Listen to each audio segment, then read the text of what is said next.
And మరొక topic, మండలిలో ఒక ఎమ్మెల్సీ కుప్పం ఎమ్మెల్యే చంద్రబాబు నాయుడు గారు అనడం పెద్ద దుమారం రేపుతోంది. ఈ వ్యాఖ్యల పట్ల మీ అభిప్రాయం ఏంటి? కుప్పం ఎమ్మెల్యే చంద్రబాబు అనే సంబోధన రమేష్ యాదవ్ గారు కడప జిల్లాకు సంబంధించిన ఎమ్మెల్సీ సంబోధించాడు. ఇది వైసీపీ వ్యూహాత్మకంగానే చేసింది. ఇక్కడ ఆయన చేసింది కరెక్టా తప్ప నేనేమి సమర్థించను, కానీ ఇది తెలుగుదేశం పార్టీ స్వయంకృతాపరాధం అంటారు. మీరు అనొచ్చు అది వాడంటే వీళ్ళకేం స్వయంకృతాపరాధం.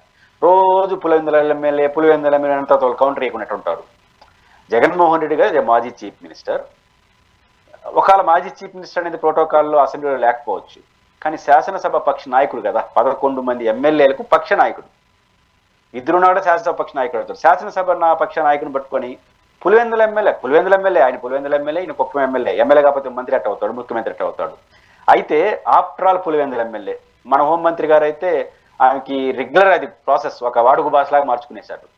ఆఫ్టర్ ఆల్ పులివెందుల ఎమ్మెల్యే 2 రోజులు చూసినారు, 3 రోజులు చూసినారు, ఇదేదో మారేట్టుగా ఉంది వ్యవహారం అనేసి డైరెక్ట్ గా రమణ కుప్పం ఎమ్మెల్యే అంటున్నారు.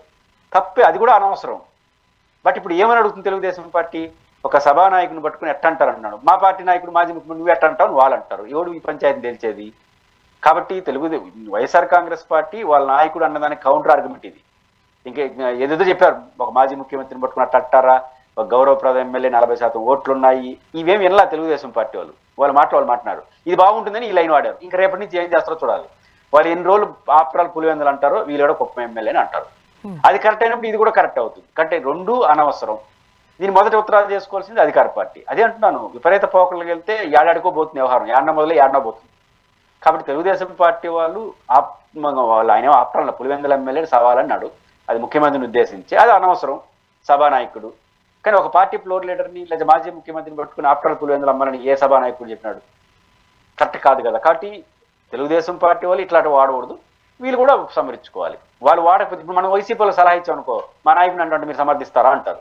కాబట్టి తెలుగుదేశం పార్టీ స్వయంకృతాపరాధం. బాగుంది డైలాగు, ఆఫ్టర్ ఆల్ పులివెందులు అంటే 2 రోజులు బాగానే ఉంటుంది, 3 రోజులు అంటే మనగడ ఊరికి ఐడియా రాలి, ఆయనకు వచ్చింది రమేష్ యాదవ్ గారికి ఇదేదో బాగుందని స్టార్ట్ చేసినాడు. ఇంకా అందరూ అదే అనుకుంటారు. సరే, ఇప్పుడు చట్టసభల్లో మనం మాట్లాడుకునే వాడుక భాషలో మాట్లాడకూడదు. సాధారణంగానే పదవి బట్టి కాదు కానీ మనుషులకు గౌరవ మర్యాదలు ఇచ్చిపుచ్చుకునేవారు ఒక టైంలో. ఇప్పుడు చట్టసభలు లేవు, బయట లేవు, ఎవరికి నచ్చినట్టు వాళ్ళు మాట్లాడేసుకుంటున్నారు అంతే. ఇప్పటికీ కూడా మనం జగన్మోహన్ రెడ్డి గారంటే మాజీ ముఖ్యమంత్రి వర్యులు అంటారు. కంప్లీట్గా చెప్పాలి అంటే ఆ భాష ఉపయోగించాల్సిందే. బట్ అదంతా పోయి చట్టసభల్లో సైకో అంటారు, నాన్ సెన్స్ అన్న మాటలు వస్తాయి. ఇంకా లేదు అని అంటే ఇక్కడ అధికారంలో ఉన్నామా ప్రతిపక్షంలో ఉన్నామా సంబంధం లేకుండా ఎవరికి నచ్చినట్లు వ్యక్తిగత దూషణకు వెళ్ళడం నువ్వు అదక వస్తుంది. ఇది మంచిదేనా మన రాజకీయాలకు?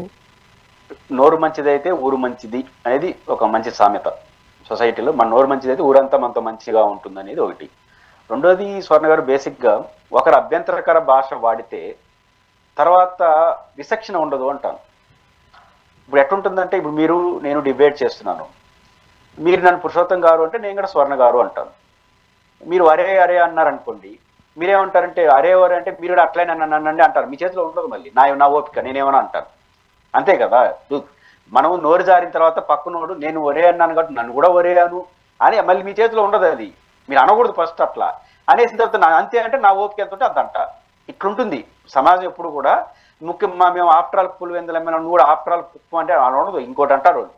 ఇప్పుడు బాలకృష్ణ గారు సైకో అన్నారు, మీరు నన్ను సైకో అన్నారంటే కుదరదు, వాళ్ళు ఇంకోటి అంటారు. కాబట్టి ఎప్పుడు కూడా నోరు జారకూడదు.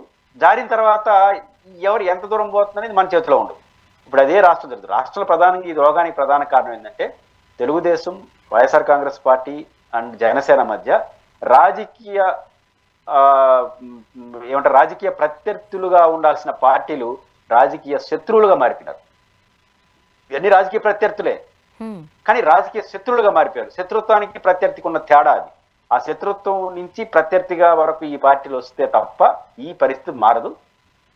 ఇంక వాళ్ళు ఒప్పుకున్న తర్వాత జనాన్ని కూడా ఓపిక నశించిపోతే అప్పుడు వీళ్ళు సమర్చుకుంటారు. అంటే ప్రాక్టికల్గా చిన్నపిల్లలకు కూడా, చదువుకునే పిల్లలకు కూడా తెలుసు 5 ఏళ్ళు మాత్రమే నీ పవర్. ఆ తర్వాత ఎవరు వస్తారో ఎవరేమవుతారో కూడా ఎవరికీ తెలియదు.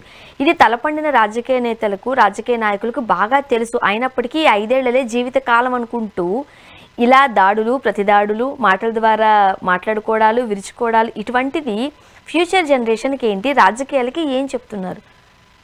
సోనియా గారు, బేసిక్గా డబ్బుకి అధికారానికి క్యారెక్టర్ ఉంది. దానికి చాలా ప్రమాదకరమైన రెండు. దీన్ని జయించిన వాడు భగవంతుడు లాంటి వాడు.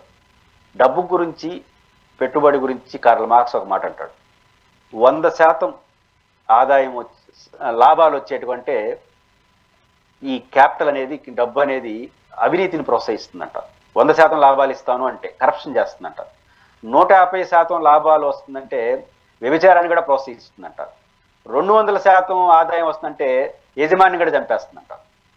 అంటే డబ్బుకి ఏమి లాభం, ఆదాయం తప్ప పర్సంటేజ్ బెరత్ అంటే ఎంతకన్నా దానికి కంట్రోల్ కాదు అంటాడు కార్ల్ మార్క్స్.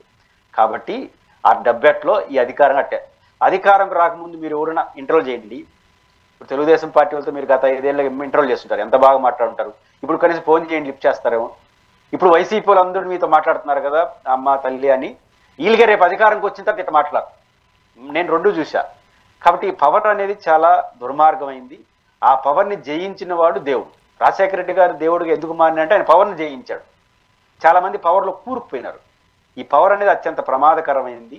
ఆ పవర్లో అదే మీరు 5 ఏళ్ళు అంటున్నారు, ఒక్కరోజున అట్లే బిహేవ్ చేస్తారు. అది పంచాయతీ. మీరు 5 ఏళ్ళు అంటే 5 ఏళ్ళు తక్కువే కదా మీరు అంటారు. వ్యక్తిగత జీవితంలో 5 ఏళ్ళు చాలా చిన్నదే. కానీ ఒక్కరోజు పదవి వచ్చినప్పుడు వాడు ఇనేట్ కదా చెప్పిన మాట. కాబట్టి 90% పొలిటీషియన్స్ అందరూ కూడా పవర్ని అట్లే చూస్తున్నారు. దాన్ని జయించిన వాళ్ళు గొప్ప వాళ్ళు అవుతారు. మనం చేయగలిగింది ఏం లేదు. ఆ పవర్ని ఎవడో జయించడం మనం చూడాలి. ఆ పవర్కున్న మహత్యం అట్లాంటి. ఓకే.